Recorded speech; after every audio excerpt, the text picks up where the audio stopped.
നമ്മുടെ ഇന്ത്യയെ തകർക്കാൻ പലതരത്തിലുള്ള മാർഗങ്ങൾ പുറത്തുനിന്നുള്ള സംഘടനകൾ ഉപയോഗിക്കാറുണ്ട്. പ്രത്യേകിച്ചും തീവ്രവാദ പ്രവർത്തനങ്ങളിലൂടെ ഇന്ത്യ എന്നും എതിർത്ത് നിൽക്കുന്ന ഒരു സംഭവം തീവ്രവാദമാണ്.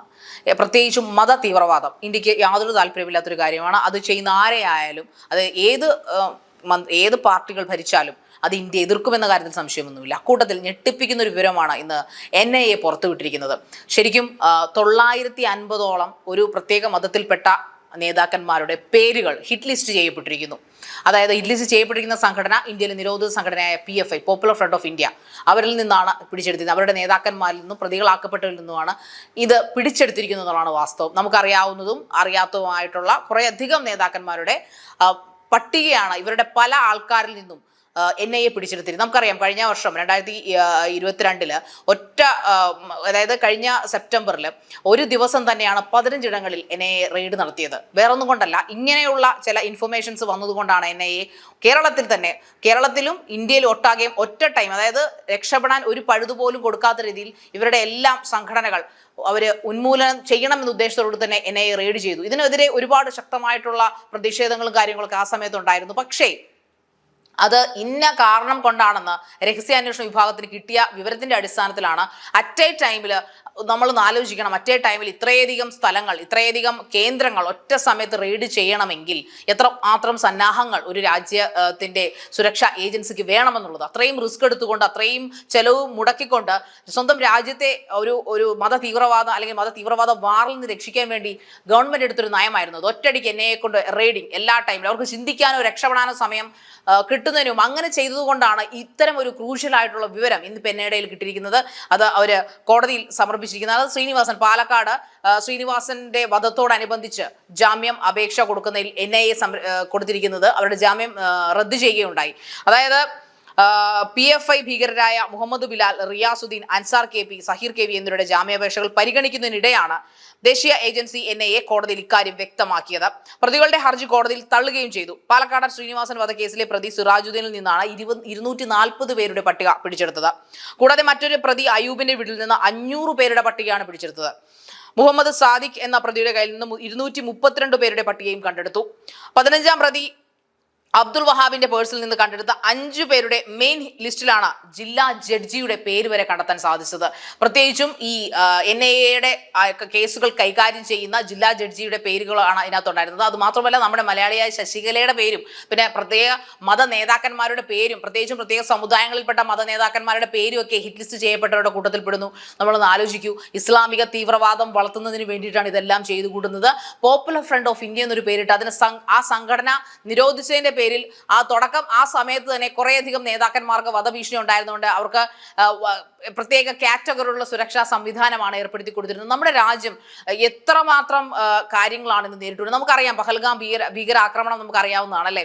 ഒട്ടും പ്രതീക്ഷിക്കാത്ത സമയത്ത് വിനോദസഞ്ചാരികളായി ചെന്ന പാവപ്പെട്ട ആൾക്കാരുടെ നെഞ്ചത്തേക്ക് വെടിയുതിർത്തുകൊണ്ടാണ് അവന്മാരുടെ പക തീർത്തത്. അത് പാകിസ്ഥാൻ തീവ്രവാദികളായിരുന്നു എന്ന് നമ്മൾ ചിന്തിക്കുമ്പോഴും നമ്മുടെ നാട്ടിലും ഈ പാകിസ്ഥാൻ തീവ്രവാദികളെ സപ്പോർട്ട് ചെയ്യുന്നവരല്ലേ ഈ PFI എന്ന് പറയുന്നത്, അല്ലെങ്കിൽ പോപ്പുലർ ഫ്രണ്ട് ഓഫ് ഇന്ത്യ എന്ന് പറയുന്നത്. എന്ത് തെറ്റാണ് നമ്മുടെ ജനത അവരോട് ചെയ്യുന്നത്? ഇസ്ലാമിക തീവ്രവാദം, അതായത് അവരുടെ അനോണിമസ് ആയിട്ടുള്ള, അല്ലെങ്കിൽ ഈ NIAക്ക് കിട്ടിയ വിവരമനുസരിച്ച്, സീക്രട്ട് വിവരമനുസരിച്ച് ഏതാണ്ട് 2047 ഇന്ത്യയെ ഇസ്ലാമിക രാഷ്ട്രമാക്കി മാറ്റണം എന്ന അജണ്ട അവർക്കുണ്ടെന്നാണ് അറിയാൻ സാധിക്കുന്നത്.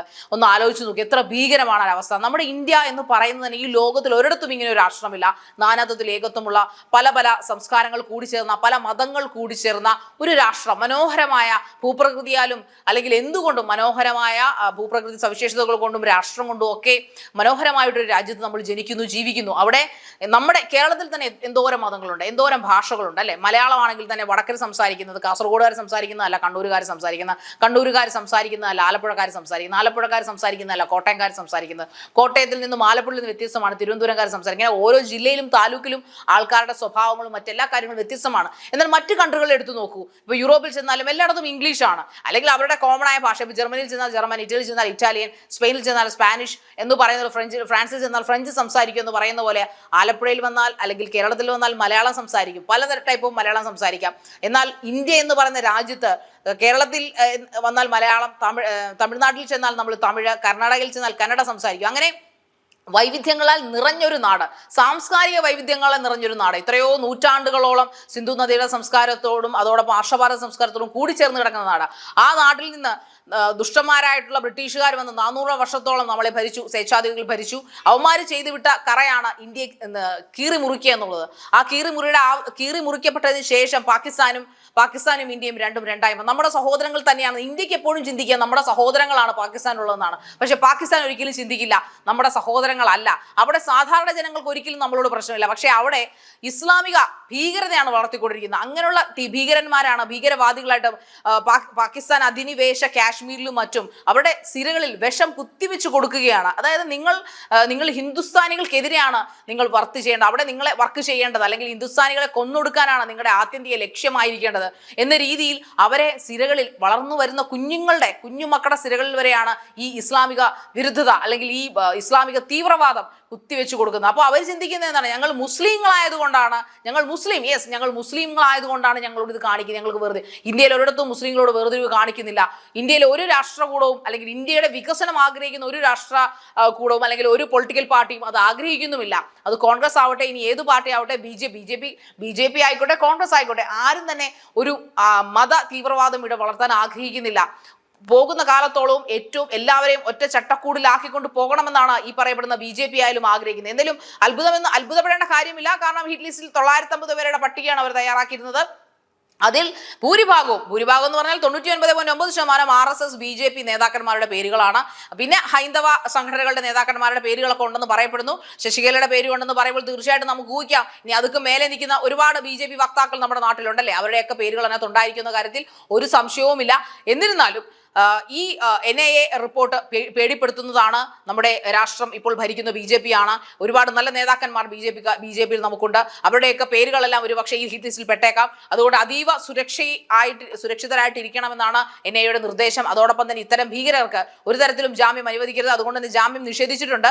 തീർച്ചയായിട്ടും ഇതെല്ലാം ഒരുപക്ഷെ പാകിസ്ഥാന്റെ കടന്നുകയറ്റം അല്ലെങ്കിൽ പാകിസ്ഥാന്റെ ബുദ്ധിയായിരിക്കാം. ഈ IS-ലൊക്കെ നമുക്കറിയാം, നമ്മുടെ നാട്ടിൽ നിന്ന് ഒരുപാട് മലയാളികൾ IS-ലൊക്കെ പോയി വർക്ക് ചെയ്തു. എന്തുകൊണ്ടാണ് അവർ ഇങ്ങനെയുള്ള തീവ്രവാദ സംഘടനകളിലേക്ക്, കണ്ണിൽ ചോരയില്ലാത്ത തീവ്രവാദ സംഘടനയിലേക്ക് അവർ പോകുന്നതെന്ന് ചോദിച്ചാൽ അതിനൊറ്റ ഉത്തരം മാത്രമേ ഉള്ളൂ. ഇതുപോലുള്ള ഇസ്ലാമിക ഭീകരത അല്ലെങ്കിൽ വിരുദ്ധത അവരുടെ തലയിലേക്ക് കുത്തി. ഒരിക്കലും മുസ്ലിം എന്ന മതത്തിനോട് ഇന്ത്യയിലെ ആർക്കും തന്നെ ഒരു ദേഷ്യമോ വെറുപ്പോ ഇല്ല. അവരെന്നും ഹിന്ദുസ്ഥാനി മുസ്ലിങ്ങൾ എന്നാണ് അറിയപ്പെടുന്നത്. ഇന്ത്യയിൽ ജീവിക്കുന്ന ഹിന്ദുസ്ഥാനികളായിട്ടാണ് അറിയപ്പെടുന്നതാണ് എന്നും നമ്മുടെ പ്രധാനമന്ത്രി എല്ലായ്പ്പോഴും പറയാറ്. അവരോട് ഒരു തരത്തിലുള്ള വേർതിരിവ് കാണിക്കില്ല എന്ന് മാത്രമല്ല, നമുക്ക് ആ അതൊരു ന്യൂനപക്ഷമായിട്ട് കണക്കാക്കുന്നതുകൊണ്ട് തന്നെ അവരുടെ മതത്തിന് കിട്ടേണ്ട എല്ലാ ആനുകൂല്യങ്ങളും, അവരുടെ വംശത്തിന് കിട്ടേണ്ട എല്ലാ ആനുകൂല്യങ്ങളും ഈ രാജ്യത്ത് അവർ അനുഭവിക്കുന്നുണ്ട്. ഇനി അങ്ങനെ തന്നെ ആയിരിക്കും ചെയ്യുമെന്ന് അദ്ദേഹം എല്ലായ്പ്പോഴും വാക്ക് കൊടുക്കാറുണ്ട്. അപ്പൊ അങ്ങനെ പ്രധാനമന്ത്രി ഭരിക്കുന്ന ഒരു രാജ്യത്ത് അല്ലെങ്കിൽ അങ്ങനെ ഒരു പാർട്ടി ഭരിക്കുന്ന രാജ്യത്ത് എന്തിനാണ് ഇങ്ങനൊരു ഇസ്ലാമിക വിരുദ്ധത വളർത്തിക്കൊണ്ടുവരുന്നത് ചോദിച്ചാൽ ഇന്ത്യയെ തകർക്കുക എന്ന ഒറ്റ കാരണം മാത്രമേ അതിനുള്ളൂ, ഒറ്റ മറുപടി മാത്രമേ അതിന് പറയാനുള്ളൂ. അതിനിപ്പോൾ കേരളം വളക്കൂറുള്ള മണ്ണാണെങ്കിൽ അങ്ങനെ, തമിഴ്നാടാണ് അങ്ങനെയെങ്കിൽ അങ്ങനെ എവിടെ അവർക്ക് വേര് പിടിപ്പിക്കാവോ ഇസ്ലാമിക ഭീകരതയ്ക്ക് അതിനെല്ലാം അവർ ചെയ്തുകൊണ്ടേയിരിക്കും. എന്നാൽ ഇതിലൊന്നും വീഴാതെ കാക്കാൻ നമുക്ക് കൃത്യമായിട്ടുള്ള നമ്മുടെ സംവിധാനങ്ങളുണ്ട്. ഒരിക്കലും ഒരാളുടെ മുമ്പിലും ഇന്ത്യ എന്ന അഖണ്ഡ ശക്തി തകരാൻ പോകുന്നില്ല എന്ന് നമുക്ക് വിശ്വസിക്കാം. News desk IBN Malayalam.